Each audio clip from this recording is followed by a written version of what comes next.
Salam. Herkesi düşündüren çok önemli bir sual. Bu hayatın anlamı nedir? Bəli, çox maraqlı sualdır.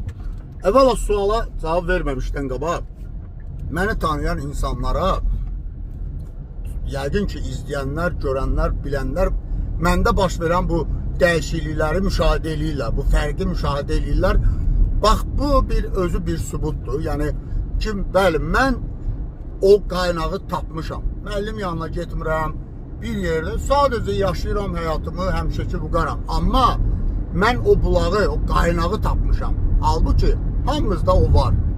Bilginin, elmin gələn yerini, bax o vəhd deyil ya, bax o gələn yerini tapmışam, qaynağını. Nədir məsələ? Həyatın anlamı nədir? Çox sadə bir cavabı var əslində bunun. Həyat, biz ölüb gedəndən sonra hər birimiz yadigar müəyyən bir şeylər qoyuruq bu həyatda. Məsələn, biri təsbih, mən atamdan mənə bir təsbih, bir ruçka qalıb. Yəni bunlar simvolik şeylərdir.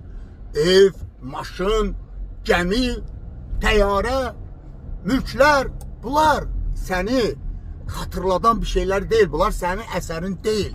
Bunlar sənin qazandığındır və səni əsla bunlar xatırlatmayacaq. Bunlar səni uzağı oğlum müəyyən bir qədər yaşa qədər, mənim üçün atamın təsbihi, mənim üçün artıq heç bir önəm daşımır.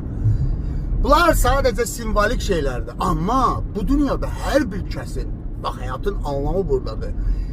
İki cür insan olmaq, insan olub yaşamağın iki metodu var.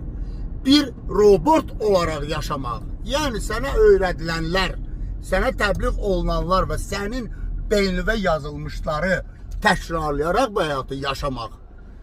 Bir də sən öz əsl gücüvü, öz şuuruvu, özünü dərk eləyib, onda bu dünyaya nəsə miras qoyub getmək. Bax, sənin qoyduğun miras əslində odur.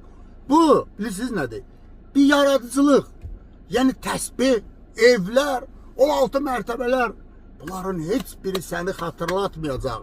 Amma sənin yazdığın bir kitab, bir misra şeir, dediyin bir qeyd elədiyin imzası, möhürü sənə məxsus olan bir cümlə, söz və yaxud bir fikir, ideya və hansı sahədə olur olsun, bir yenilik, bir ideya, təməl.